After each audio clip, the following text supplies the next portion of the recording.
Hello बच्चों, welcome to our YouTube channel. तो आज हम करेंगे स्टैंडर्ड 9th साइंस का चैप्टर नंबर 13 जिसका नाम है कार्बन एन इंपॉर्टेंट एलिमेंट। आज हम करेंगे इसके एक्सरसाइजेस का सॉल्यूशंस। इसमें मैं हर एक क्वेश्चन आपको डिटेल में एक्सप्लेन करूंगा और उसका आंसर दूंगा। आप पॉज कर करके कॉपी कर सकते हैं। अगर आपको बाकी लेक्चर्स देखने हैं चैनल पे तो यहाँ पे राइट साइड पे एक लिंक आएगा, उस पर क्लिक कीजिए, आपको लाइन वाइज वहाँ पे सारे लेक्चर्स मिल जाएंगे। ये चैनल पे अलजेब्रा, ज्योमेट्री और साइंस के सारे लेक्चर्स मैं अपलोड करता हूँ 9th एंड 10th के। ऑलरेडी ऑलमोस्ट सारे लेक्चर्स अपलोडेड है। चलो शुरू करते हैं। तो टेक्स्ट बुक के पीछे यहाँ पे एक्सरसाइजेस दिए हुए हैं। हम लोग फर्स्ट क्वेश्चन से शुरू करेंगे। Select the proper option and complete the statements. अभी यहाँ पे ऑप्शंस ऑलरेडी दिए हुए हैं, यही यूज करके आपको आंसर्स देना है। ठीक है, आपने अगर थ्योरी के लेक्चर्स देखे तो आपको इजीली समझ में आ जाएगा। अगर आपको इसके एक्सप्लेनेशन के लेक्चर्स चाहिए तो आप मुझे कमेंट्स में बताइए, वो भी मैं अपलोड कर दूंगा। तो यहां पे फर्स्ट क्वेश्चन ये देखो, a carbon atom forms a dash bond with other atoms. कौन सा बॉन्ड फॉर्म करता है कार्बन? Covalent bond. जो शेयरिंग करके होती है इलेक्ट्रॉन्स उसको कोवैलेंट बॉन्ड बोलते हैं। In this bond the two atoms dash electrons, they share electrons. ठीक है, शेयर और कोवैलेंट ये दोनों वर्ड यूज करके हमने ये क्वेश्चन सॉल्व कर लिया। कोवैलेंट बॉन्ड में शेयरिंग होती है। दूसरा कौन से टाइप का बॉन्ड है? Ionic bond. आयोनिक बॉन्ड में क्या होता है? इलेक्ट्रॉन्स का लेन देन होता है, शेयरिंग नहीं होती। वो एक दूसरे से शेयर नहीं करते, या तो इलेक्ट्रॉन दे देते हैं या ले लेते हैं। जबकि कार्बन एटम में शेयरिंग होती है, वो कोवैलेंट बॉन्ड यूज करता है। ओके, नेक्स्ट क्वेश्चन है, all the carbon bonds in a saturated hydrocarbon dash electrons.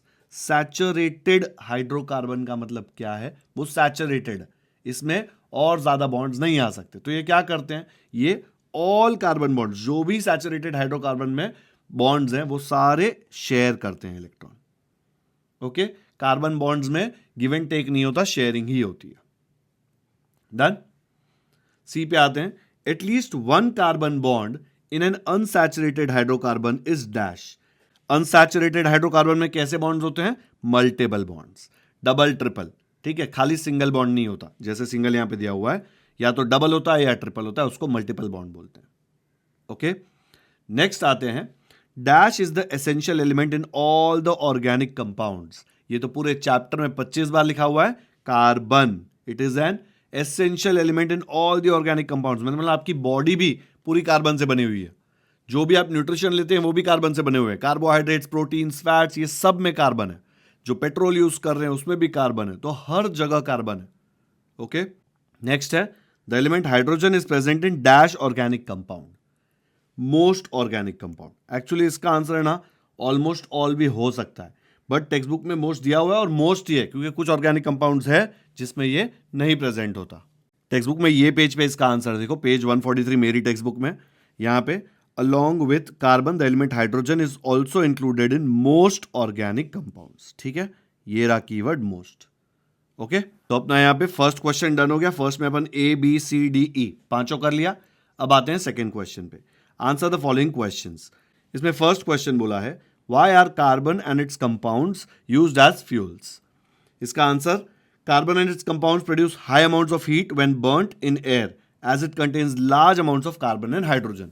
जब ये इसको बर्न करते हैं तो ये बहुत ज्यादा हीट जनरेट करता है, विच इज नथिंग बट एक एनर्जी ना। Heat is a form of energy. Fuel से हमको क्या मिलता है? एनर्जी मिलती है।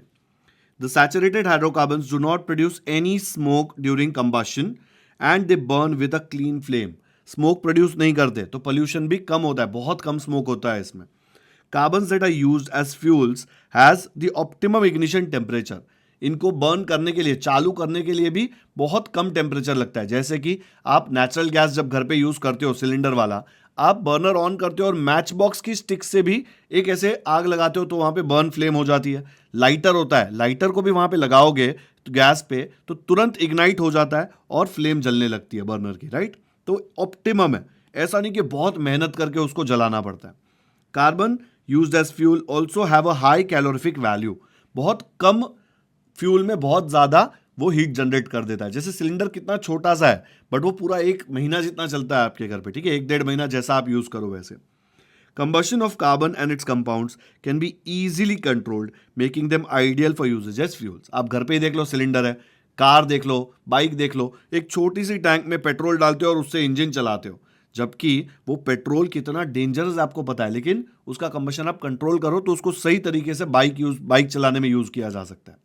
इसको आग लगाएंगे तो पता है ना, ब्लास्ट हो जाएगा, बट उसको कंट्रोल किया, प्रॉपरली यूज किया उसका कंबशन, तो उसको फ्यूल जैसे यूज कर सकते हैं और आप डेली बेसिस पे उसमें करते भी हैं। तो combustion of carbonates compounds can be easily controlled, making them ideal for usages as fuels. तो ये सारी जो उसकी खूबियां है ना, इसके कारण उसको फ्यूल जैसा यूज करते हैं। अगर ये खूबियां ना होती, जैसे कि लेट्स से खाली हाइड्रोजन कंसिडर करो, हाइड्रोजन जो है वो बहुत ही अमेजिंग फ्यूल है, लेकिन आप डेली बेसिस पे यूज नहीं कर पाते बिकॉज वो बहुत ज्यादा डेंजरस है।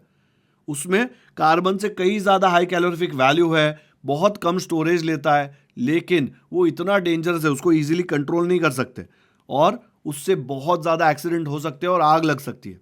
इंडिया बहुत ज्यादा ट्राई कर रहा है कि हाइड्रोजन को फ्यूल जैसे यूज करे, लेकिन अभी तक बहुत कम कंट्रीज ये ट्राई करके इसमें सक्सेसफुल रही है। ट्रेन आ रही है हाइड्रोजन फ्यूल यूज करके बनाने वाली, जर्मनी में एक ट्रेन चल रही है, इंडिया में भी ट्रेन आने वाली है, बट ये सब एक्सपेरिमेंट है, ये अभी तक एकदम ज्यादा यूज नहीं हो रहा, जबकि कार्बन सब जगह यूज हो रहा है। आपके यहाँ पे जो आपकी गाड़ियां हैं वो कार्बन पे चल रही है ना, पेट्रोल डीजल ये सब कार्बन है, कार्बन कंपाउंड्स। ट्रेन्स हैं वो इलेक्ट्रिसिटी पे चल रही है, वो भी हम लोग कार्बन से ही जनरेट करते हैं, कोल को जला के इलेक्ट्रिसिटी जनरेट कर रहे हैं मैक्सिमम। थर्मल एनर्जी जो है वो इससे ही आ रही है ना। आपके घर पे गैस बर्नर है, सिलेंडर है, वो क्या है? कार्बन। सब कुछ कार्बन से आ रहा है आजकल। आगे एक क्वेश्चन बहुत इंपॉर्टेंट है समझने के लिए, वीडियो पॉज करके कॉपी कर लो। Done. In which compound forms does carbon occur? ये जब मैं लेक्चर एक्सप्लेन कर रहा था तब भी आपको बताया, carbon in free state, free state मतलब सिर्फ कार्बन के फॉर्म में और उसके साथ और कोई उसका फ्रेंड नहीं है। फ्री स्टेट में सिर्फ कार्बन है, वो कहां कहां पे है? डायमंड एंड ग्राफाइट, ठीक है। In addition carbon is found in the combined state in the following compounds. जो क्वेश्चन पूछा है वो आंसर किया, ये एक्स्ट्रा इंफॉर्मेशन दी फ्री स्टेट वाली, ठीक है, और ये क्वेश्चन पूछा था। तो कार्बन डाइऑक्साइड हमको पता ही है एटमॉस्फेयर में है, उसमें भी कार्बन है देखो, and in the form of carbonate such as calcium carbonate, marble and calamine. Calamine का फॉर्मूला होता है ZnCO3। मार्बल आपको पता है ना, फ्लोरिंग पे लगाते हो आप लोग, ठीक है, उसमें भी कार्बन होता है। इसके पहले वाले आंसर में ये पूरा पॉइंट डिस्कस कर लिया, coal, petroleum and natural gas. Fossil fuels हो ना, वो फॉसिल फ्यूल्स में भी कार्बन होता है। कार्बोहाइड्रेट्स, प्रोटीन्स, फैट्स, जो न्यूट्रिशन आप खाते हैं, जो आपकी बॉडी में जरूरी होता है, उसमें भी कार्बोनेशियस न्यूट्रिएंट्स ही होते हैं। ये सारे जो है उसमें कार्बन होता है।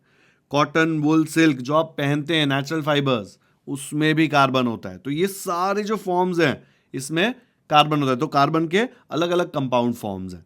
सिंपल है आंसर, याद रखना, क्योंकि ऑलमोस्ट सब जगह कार्बन है, ठीक है। आपकी गाड़ियों में क्या हो रहा है, आप खाना क्या खा रहे हैं, आप पहन क्या रहे हैं, तीनों वैसे ही है, और ये नेचुरली जो अवेलेबल है, ठीक है। और ये दो क्या थे, ये दो एक्स्ट्रा इंफॉर्मेशन दी थी कि फ्री स्टेट में, फ्री स्टेट पूछा नहीं था, फिर भी लिख दो। डन। नेक्स्ट करते हैं, right the uses of diamond. ये डायमंड के यूजेस जब मैंने लेक्चर लिया तब आपको बहुत डिटेल में बताया था। डायमंड बहुत हार्ड है, वो हार्ड है इसलिए इसको glass cutting and rock drilling machines में यूज किया जाता है। ऑर्नामेंट्स में तो आपको पता ही है, डायमंड रिंग्स बहुत फेमस है, सब लोग पहनते हैं। Diamond knives are used in eye surgery, ये आपको पता नहीं होगा शायद, बट ये यूज होता है जब आपका जो नंबर है वो नंबर को निकालने के लिए एक सर्जरी होती है, लेसिक। वो लेसिक सर्जरी करने के लिए आई में आपके कट होता है, वो कट हम डायमंड नाइफ से होता है, ठीक है, डायमंड नाइफ से करते हैं, मैं नहीं करता, डॉक्टर्स करते हैं।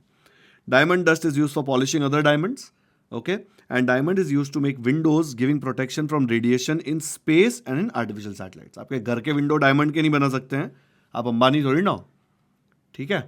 स्पेस में रेडिएशन से बचने के लिए यूज होता है ये। Done, uses of diamond. Next पे जाते हैं, क्वेश्चन 3, एक्सप्लेन द डिफरेंस। अभी एक्सप्लेन द डिफरेंस मतलब डिस्टिंग्विश बिटवीन, जिसमें आप 2 कॉलम बनाते हो। तो इसमें पहला क्वेश्चन पूछा है डायमंड एंड ग्राफाइट पे। डायमंड होता है बहुत ही brilliant, hard and crystalline allotrope of carbon. Graphite भी क्रिस्टलाइन एलोट्रोप ऑफ कार्बन है, बट ये हार्ड नहीं होता, ये सॉफ्ट होता है। जहां के ये चमकता है ब्रिलियंट एकदम, ये ब्लैक होता है, और ये ब्रिटल होता है, ये बहुत ज्यादा हार्ड होता है, ठीक है। बिकॉज ये हार्ड होता है तो इसके यूजेस वैसे होंगे, ये बहुत ज्यादा सॉफ्ट होता है, उसके यूजेस वैसे होंगे, जहां पे सॉफ्ट चीजें में ये काम आता होगा। डायमंड में every carbon atom is bonded to 4 neighboring atoms by covalent bonds forming tetragonal 3 dimensional structure. Text book में इसका मस्त डायग्राम दिया हुआ है। एक कार्बन के साथ ऐसे 1 2 3 4 दूसरे कार्बन एटम्स अटैच होते हैं कोवैलेंट बॉन्ड से, टेट्रागोन बनता है वहां पे, ठीक है, इसको टेट्रागोन बोलते हैं। और जबकि यहां पे क्या होता है, ये इसके कारण हार्ड हो जाता है। ग्राफाइट में every carbon atom is bonded to 3 other carbon atoms by covalent bonds in such a way that a hexagonal layered structure is form. ठीक है, ऐसी हेक्सागोनल लेयर बनती है, एक के ऊपर एक लेयर बनते जाती है, और ये लेयर एक दूसरे के ऊपर स्लिप होती है और प्रेशर अप्लाई करती है। स्लिप होती है, इसके कारण ये सॉफ्ट होता है, ब्रिटल होता है, जबकि यहां पे ये एकदम हार्ड हो जाता है। ठीक है, ग्राफाइट में ऐसी बहुत सारी लेयर्स होती है। डेंसिटी डायमंड की ऑब्वियसली हाई होगी, 3.5 ग्राम्स पर सेंटीमीटर क्यूब। डेंसिटी का यूनिट ये होता है ग्राम पर सेंटीमीटर क्यूब, जबकि ग्राफाइट की कितनी है 1.9 से लेकर 2.3। दिख रहा है इससे कितनी कम है। Diamond is a bad conductor of electricity, ये हमको पता ही है, क्यों? बिकॉज उसमें फ्री इलेक्ट्रॉन्स होते ही नहीं है, जबकि ग्राफाइट में लेयर के ऊपर फ्री इलेक्ट्रॉन्स कंटिन्यूसली मूव होते हैं इंटायर लेयर पे, इसलिए graphite is a good conductor of electricity. Okay, चलो फटाफट से कॉपी करो ये। डन। नेक्स्ट है crystalline forms of carbon and non crystalline forms of carbon. इस पे हमने लेक्चर्स में बहुत ज्यादा डिटेल में डिस्कस किया है। क्रिस्टलाइन फॉर्म में रेगुलर एंड डेफिनेट अरेंजमेंट होता है, जबकि इसमें नहीं होता, does not have a regular and definite arrangement, amorphous होता है ये। इसमें हाई मेल्टिंग पॉइंट्स होते हैं बिकॉज डेफिनेट स्ट्रक्चर है तो स्ट्रांग होता है, तोड़ने में ज्यादा एनर्जी लगती है। इसमें डेफिनेट स्ट्रक्चर नहीं है, अरेंजमेंट नहीं है, तो इसके melting points and boiling points low होते हैं, कम एनर्जी लगती है। इसमें बिकॉज एक डेफिनेट अरेंजमेंट है तो ज्योमेट्रिकल शेप होता है, शार्प एजेस होती है और प्लेन सरफेस होता है। इसमें रैंडम होता है, एमॉर्फस है, इसलिए कोई डेफिनेट ज्योमेट्रिकल शेप नहीं होता। डायमंड, ग्राफाइट एंड फुलरीन इसके प्राइम एग्जांपल्स है जो हमने स्टडी किए हुए हैं, जबकि यहां पे कोल, चारकोल एंड कोक है जो एमॉर्फस फॉर्म्स ऑफ कार्बन है। एमॉर्फस को और क्या बोलते हैं? Non crystalline. Okay, video pause करके फटाफट से कॉपी करो, डिस्टिंग्विश बिटवीन, काफी इंपॉर्टेंट है और इजीली याद कर सकते हो प्रॉपर्टीज एक दूसरे से कंपेयर करके। कर लिया कॉपी? नेक्स्ट करते हैं। तो यहां पे एक्सरसाइजेज में से हम लोगों ने फर्स्ट पूरा कर लिया, सेकंड कर लिया और थर्ड कर लिया, एक्सप्लेन द डिफरेंस। आते हैं फोर्थ पे, right scientific reasons. Scientific reasons में सबसे पहले पूछा है graphite is a conductor of electricity. अगर आपने एक्सप्लेन द डिफरेंस अच्छे से ध्यान दिया होगा तो एक्सप्लेन द डिफरेंस में मैंने बताया था in graphite each carbon is bonded to 3 other carbon atoms in such a way that a hexagonal layered structure is formed. ये स्ट्रक्चर के कारण ही क्या होता है, due to this structure graphite has free electrons available, और वो जो फ्री इलेक्ट्रॉन्स अवेलेबल है ना वो हर लेयर में है। These free electrons move continuously within the entire layer, और जब भी कोई भी सब्सटेंस में फ्री इलेक्ट्रॉन्स होते हैं ना तो वो बन जाता है गुड कंडक्टर ऑफ इलेक्ट्रिसिटी। जो सारे मेटल्स है ना, आयरन, कॉपर, ये सब गुड कंडक्टर क्यों है? एल्यूमिनियम, इनमें फ्री इलेक्ट्रॉन्स अवेलेबल होते हैं। ग्राफाइट में होने नहीं चाहिए थे, बट बिकॉज उसका स्ट्रक्चर ऐसा है उसमें भी फ्री इलेक्ट्रॉन्स अवेलेबल है। ठीक है, चलो वीडियो पॉज करके कॉपी कर लो जल्दी से। नेक्स्ट करते हैं। बी क्वेश्चन है graphite is not used in ornament. जो लोग पहनते हैं ज्वेलरी वगैरह, इयररिंग्स, नेकलेस, वो सब में ग्राफाइट नहीं यूज होता। क्यों? बिकॉज ये ब्लैक है, सॉफ्ट है, ब्रिटल है। ठीक है, ये डल दिखता है, जबकि कार्बन का कौन सा वैसा एलोट्रोप है जो बहुत ही शाइनिंग एकदम दिखता है? डायमंड। वो हम लोग ऑर्नामेंट्स में यूज करते हैं। ग्राफाइट वैसा नहीं दिखता। It is neither malleable not ductile. इसको आप पतली पतली शीट्स में भी कन्वर्ट नहीं कर सकते या वायर फॉर्म में भी कन्वर्ट नहीं कर सकते। वो किसको कर सकते हो? गोल्ड और सिल्वर को आप देखो तो एकदम छोटे छोटे पतले पतले थ्रेड्स में भी कन्वर्ट कर सकते हो, बिकॉज वो मैलिएबल और डक्टाइल होते हैं, जबकि ग्राफाइट ऐसा नहीं है, उसके टुकड़े हो जाएंगे छोटे छोटे। These properties of graphite make it unsuitable for making of ornaments. बन ही नहीं सकते इससे ornaments. Hence, graphite is not used for making ornaments. Video pause करो, फटाफट से कॉपी करो ये स्टूपिड क्वेश्चन। ठीक है, कैसा लगेगा यार ग्राफाइट का ऑर्नामेंट, देखो जरा। नेक्स्ट करते हैं, कर लिया copy. Lime water turns milky when CO2 is pass through it. Carbon dioxide जब आप लाइम वाटर में पास करोगे तो मिल्की बन जाता है, व्हाइटिश बन जाता है। क्यों? बिकॉज लाइम वाटर में क्या होता है traditionally? Alkali calcium hydroxide, CaOH2 उसका फॉर्मूला है, कैल्शियम और ये है hydroxide. When CO2 is pass through lime water, अंदर एक रिएक्शन होता है, और वो केमिकल रिएक्शन किसके साथ होता है? कैल्शियम हाइड्रोक्साइड के साथ। जो उसके अंदर प्रेजेंट था उसके साथ CO2 रिएक्ट करता है। जनरली कैसे करते हैं पता है क्या? एक कोई वेसल में कैल्शियम हाइड्रोक्साइड लेते हैं, फिर स्ट्रॉ से आप फूंक मारते हैं अंदर, और जब आप फूंक मारते हैं उसमें क्या होता है? कार्बन डाइऑक्साइड ना, आप ऑक्सीजन अंदर लेते हैं, बाहर CO2 आता है। तो आप फूंक मारते हैं तो अंदर कार्बन डाइऑक्साइड जाता है और ये मिल्की बन जाता है। घर पे आप लाइम वाटर में ट्राई भी कर सकते हो ये। ठीक है, तो ये जब ये इसके साथ रिएक्ट करता है, कैल्शियम हाइड्रोक्साइड जो है वो आपके फूंक के हवा के CO2 के साथ रिएक्ट करता है, तो क्या बन जाता है? एक इनसॉल्यूबल, जो डिसॉल्व नहीं होने वाला, इनसॉल्यूबल कैल्शियम कार्बोनेट बन जाता है उसमें। ठीक है, क्या बन जाता है? Calcium carbonate. जब कैल्शियम हाइड्रोक्साइड में आप कार्बन डाइऑक्साइड डालते हो तो कैल्शियम कार्बोनेट बन जाता है, चौक जैसा पाउडर। ये एक वीक बेसिक सॉल्ट है एंड इसके कारण एक मिल्की वाइट प्रेसिपिटेट बनता है। प्रेसिपिटेट मतलब एक सॉलिड वहां पे लिक्विड के अंदर, लाइम वाटर के अंदर आ जाता है एंड इसके कारण जो लाइम वाटर है वो मिल्की दिखता है when CO2 gases pass through it. Okay, जब लाइम वाटर में ये वाला होता है CaOH2 कैल्शियम हाइड्रोक्साइड, जब आप उसमें CO2 पास करते हो तो ये दोनों एक साथ मिलके खेलते हैं, रिएक्शन होता है। रिएक्शन से क्या प्रोड्यूस होता है? CaCO3। इसके बाजू में डाउन एरो क्यों है पता है? क्योंकि ये प्रेसिपिटेट है, ये वहां पे फॉर्म हो जाता है, एक सॉलिड चंक वो लाइम वाटर में फॉर्म हो जाता है, उसका पार्ट वहां पे, और साथ में वाटर भी प्रोड्यूस होता है। ठीक है, ये रिएक्शन है। ये लेवल पे आपको याद ही करना पड़ेगा, आपके पास और कोई ऑप्शन नहीं है। वीडियो पॉज करके कॉपी कर लो जल्दी से। डन। तो हमने साइंटिफिक रीजंस में फर्स्ट, सेकंड, थर्ड ABC कर लिया। अब चौथे पे आते हैं। Biogas is an eco friendly fuel. Why is biogas an eco friendly fuel? बताओ यहां पे। देखो, बायोगैस किससे होता है generate? Decomposition of animal dung, dry leaves and wet garbage in a biogas plant. जो वेस्ट है वो वेस्ट को यूज करके आप बायोगैस बना रहे हो। सोचो, तो इको फ्रेंडली तो होगा ना, एनवायरमेंट फ्रेंडली तो होगा ही, बिकॉज जो वेस्ट है वो ऐसे ही पड़ा होता, कोई काम नहीं आता, स्मेल आती। जबकि जब आप उसको बायोगैस प्लांट में डालते हो तो उसका बायोगैस बन सकता है। This produces methane gas, also called as biogas. ठीक है, biogas is a very cheap fuel option because waste में से बन रहा है, which meets the demand for cooking gas. जबकि नहीं तो आपको कुकिंग गैस खरीदना पड़ता, बट आप आपके घर पे बायोगैस प्लांट नहीं बना सकते। ठीक है, biogas is eco-friendly as it contains about 55 to 60% of methane and rest is carbon dioxide. Hence, when you combust it, जब उसको जलाते हो, it does not produce harmful gases which cause pollution. Biogas is a fuel which is convenient to use and in addition to this, it produces a very good manure.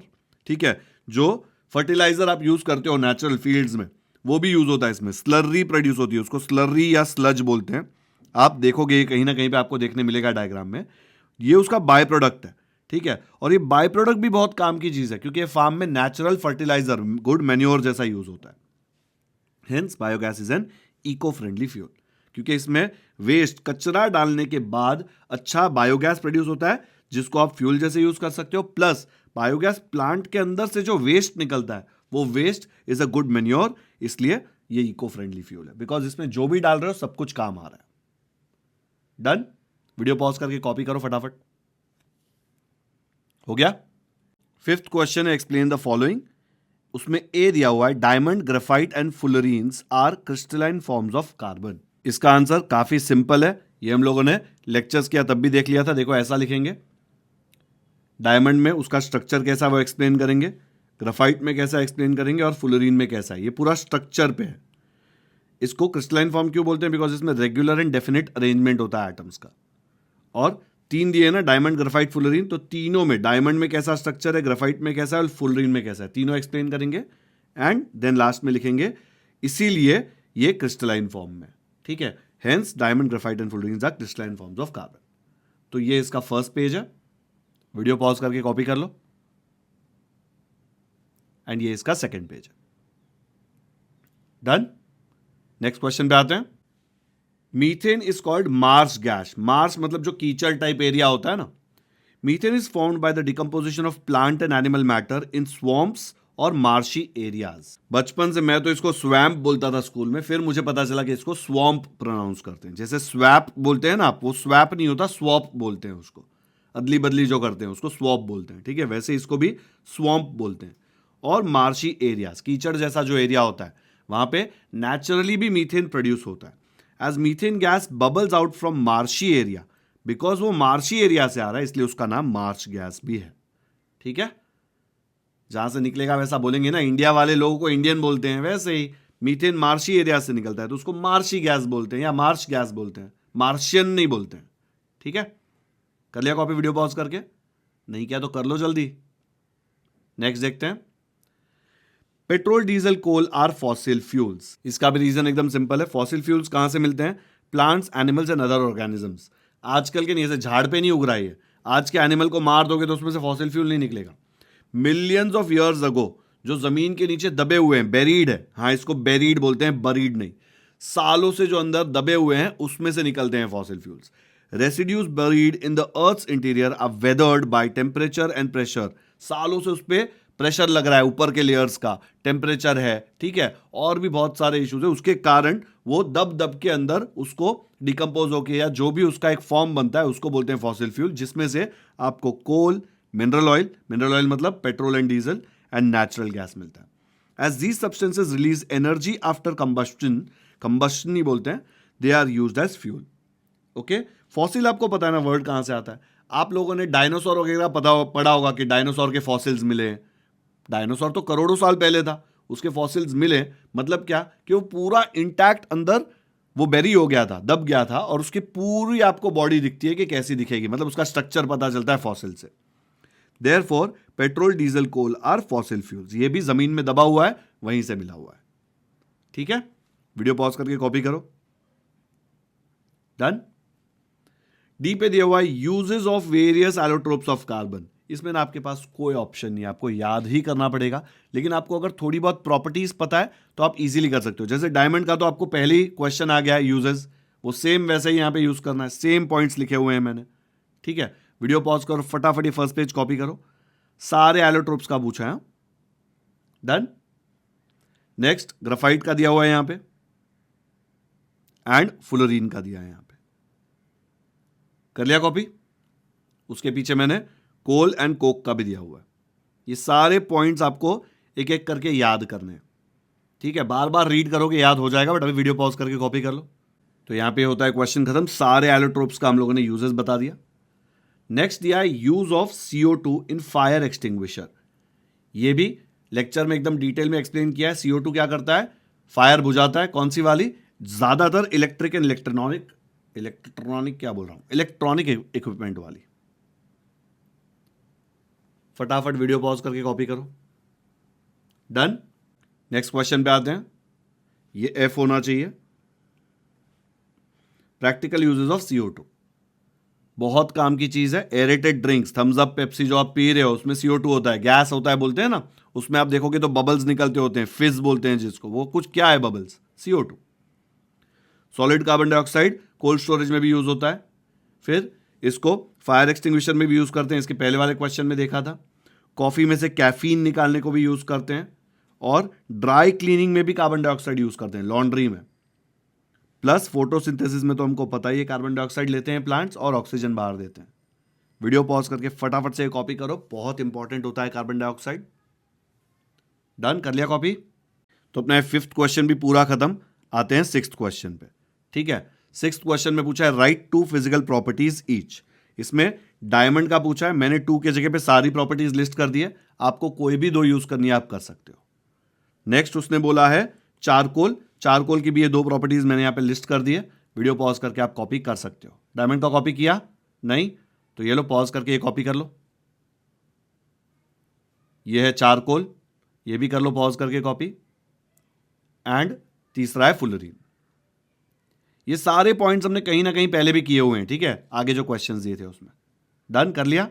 Next आते हैं हम chemical reactions में। तो कुछ chemical reactions दिए, उनको आपको complete करना है। बहुत ही सिंपल है, बट आपके लिए कुछ नया है। डैश प्लस डैश आपको देता है कार्बन डाइऑक्साइड, H2O मतलब वाटर एंड हीट। तो ये कब होता है? जब आप CH4 मतलब मीथेन, मीथेन गैस को आप ऑक्सीजन में जलाते हो, बर्न करते हो, तो आपको कार्बन डाइऑक्साइड, वाटर और हीट मिलता है। ये हीट कुछ नहीं है बट एनर्जी है। बच्चों CH4 मतलब मीथेन, बायोगैस टाइप है वो। ठीक है, जब आप उसको जलाते हो, जलाने के लिए ऑक्सीजन की जरूरत होती है ना, ठीक है, तो आपको मिलता है CO2, 2H2 और हीट। तो ये रिएक्शन आपको याद करना पड़ेगा। अभी ये जो 2 दिख रहा है ना आपको, ये 2 डालते हैं ये एटम्स, मॉलिक्यूल्स बैलेंस करने के लिए। 10th में आपको ये बहुत डिटेल में पढ़ना है, आपके लेवल पे अभी आपको इस पे ज्यादा ध्यान नहीं देना, आप याद कर लो ये। ओके, 10th में मैं आपको लॉजिक बताऊंगा कि केमिकल रिएक्शंस कैसे करते हैं। सेकेंड में something plus something gives you CH3Cl plus HCl। ये कब मिलता है? जब मीथेन को, फिर से देखो, मीथेन को आप क्लोरीन के साथ रिएक्ट करवाते हो लाइट के प्रेजेंस में, तो क्या होता है? ये बन जाता है CH3Cl और आपको अलग से HCl मिलता है, हाइड्रोक्लोरिक एसिड। वीडियो पॉज करके ये भी कॉपी कर लो। और जब आप NaOH को CO2 के साथ हीट करते हो तो आपको मिलता है Na2CO3 प्लस साथ में पानी मिलता है। पॉज करो और फटाफट से रिएक्शंस कंप्लीट करो। डन, नेक्स्ट करते हैं। नेक्स्ट है write answers to the following in detail, और उसमें क्वेश्चन है what are the different types of coal, what are the uses. Lectures में हमने देखा था कौन से फॉर्म के थे, 4 फॉर्म के थे। तो पहले उसका मैंने इंट्रोडक्शन दे दिया कि क्या क्या है भी कोल, उसमें क्या क्या होता है, सॉलिड स्टेट में आता है, उसके अलग अलग फॉर्म्स के बारे में डिटेल दे दी, जैसे पीट है, फिर लिग्नाइट है। वीडियो पॉज करके कॉपी करो जल्दी। एंड नेक्स्ट है बाइटुमिनस एंड एंथ्रासाइट। ये चारों फॉर्म्स दे दिए और उसके नीचे यूजेस ऑफ कोल दे दिए। बहुत काम की चीज है कोल। रोड साइड पे जो सिंगदाना जो होता है, सिंगदाना बोलते हैं, क्या बोलते हैं, खारी सिंग बोलते हैं, उसको भी सेकने के लिए वो लोग कोल यूज करते हैं, देखा है ना आपने। डन, वो मत लिख देना यहां पे खारी सिंग यूज करने के लिए कोल आता है। नेक्स्ट है how will you prove experimentally that graphite is a good conductor of electricity. Lectures में मैंने आपको एक्सप्लेन किया था पेंसिल को यूज करके। ये आंसर ऐसे लिखा हुआ है, वीडियो पॉज करके कॉपी करो जल्दी। ये वाला डायग्राम जो टेक्स्ट बुक में दिया था वही यूज किया, ठीक है। पॉज करके ये भी फटाफट कॉपी करो। ये डायग्राम बनाना बहुत ईजी है, ज्यादा डिफिकल्ट नहीं है। कलर मत यूज करना है ब्लू वाला, ये तो मैंने टेक्स्ट बुक में से वहां से स्क्रीनशॉट लेके डाल दिया। कर लिया कॉपी। नेक्स्ट है explain the properties of carbon. इतने टाइम से तो कर रहे हैं भाई, फिर से वही क्वेश्चन। तो हम लोग ने उसके एलोट्रोप्स का जो है प्रॉपर्टीज एक्सप्लेन कर दिया। वीडियो पॉज करके कॉपी करो। यहां पे क्रिस्टलाइन फॉर्म में दिया हुआ है। और नेक्स्ट है explain the properties of carbon में 3 क्रिस्टलाइन एलोट्रोप्स। यही सेम क्वेश्चन पहले क्रिस्टलाइन फॉर्म का डायमंड ग्राफाइट फुलरीन का दे दिया, और नॉन क्रिस्टलाइन फॉर्म में कोल चारकोल कोक। ओके। नेक्स्ट है क्लासिफाई कार्बन। कार्बन को कैसे क्लासिफाई कर सकते हैं, या तो क्रिस्टलाइन फॉर्म होगा या एमॉर्फस नॉन क्रिस्टलाइन। ठीक है, ये क्रिस्टलाइन है, ये नॉन क्रिस्टलाइन। और क्रिस्टलाइन में डायमंड ग्राफाइट फुलरीन, और अमॉर्फस या नॉन क्रिस्टलाइन में कोल चारकोल कोक। ठीक है, मस्त ऐसा बना सकते हो आप। इसको क्लासिफिकेशन बोलते हैं, ऐसे बनाते हैं ना। देखो यहां से गया एक टाइप, फिर इसके अंदर 3 टाइप है, और इधर से गया ये दूसरा टाइप इसका, देखो ना, इसका 2 टाइप है, और ये अंदर इसके 3 टाइप है। ठीक है, ये सेम चीज मैंने गलती से अलग कलर में भी बना दिया। आपको ग्रीन कलर में कॉपी करना है तो ग्रीन कलर में कर लो। करो वीडियो पॉज एंड कॉपी करो। डन। इसके बाद पूछा है how will you verify the properties of carbon dioxide. ठीक है, कैसे वेरीफाई करोगे। Methods to verify is by using lime water. Lime water का एक एक्सपेरिमेंट मैंने आपको थोड़ी देर पहले ही एक्सरसाइज में बताया था कि आप फूक मारोगे अंदर लाइम वाटर में तो मिल्की बन जाता है। ठीक है, उससे पता चलता है कि कार्बन डाइऑक्साइड की प्रॉपर्टी क्या है, कि जब वो लाइम वाटर के पास करोगे तो लाइम वाटर हो जाता है मिल्की। रिएक्शन ये वाला सेम मैंने आपको याद करने बोला था। ठीक है, वहां पे मैंने CaCO3 के बीच में ऐसे डाउन एरो बना था, यहां पे बना दो। ओके, क्योंकि वो प्रेसिपिटेट है। नेक्स्ट है by placing a candle in a jar of carbon dioxide. जब आप उसके ऊपर कवर कर दोगे तो वो कैंडल बुझ जाता है।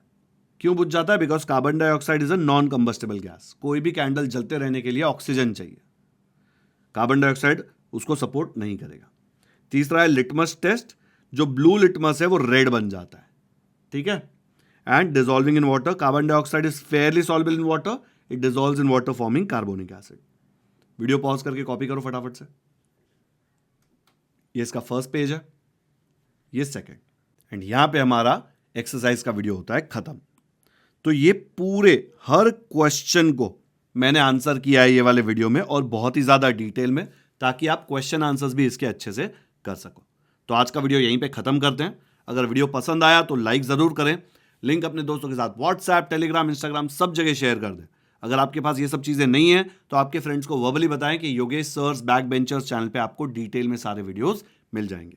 अगर आप चैनल पे पहली बार आए हैं तो नीचे सब्सक्राइब का बटन है, उस पर क्लिक कीजिए और चैनल के साथ जुड़ जाइए। बाजू में बेल आइकन है, उसको भी बजा दीजिए, ताकि जैसे मैं नेक्स्ट वीडियो अपलोड करूं आपको नोटिफिकेशन आए और आप कोई भी इंपॉर्टेंट लेक्चर मिस नहीं करें। अगर आप पहले से चैनल पे सब्सक्राइब्ड है तो थैंक यू। आपका सपोर्ट मेरे लिए बहुत इंपॉर्टेंट है, इससे मुझे बहुत मोटिवेशन आता है आपके लिए और ज्यादा वीडियोस बनाने में। ये same name Yogesh sir's back benchers के नाम से मैं इंस्टाग्राम, टेलीग्राम और व्हाट्सएप पे अवेलेबल हूं। इंस्टाग्राम पे अकाउंट है, आप मुझे मैसेज कर सकते हैं। टेलीग्राम, व्हाट्सएप पे चैनल है, आपको वहां पे लेटेस्ट अपडेट, ये तीनों जगह आपको लेटेस्ट अपडेट्स मिलेंगे। नीचे डिस्क्रिप्शन में लिंक दिया हुआ है, आप मुझे वहां पे ज्वाइन कर सकते हैं। कमेंट्स में मुझे जरूर बताएं कि आपको ये वीडियो कैसा लगा। Thank you so much for watching this video.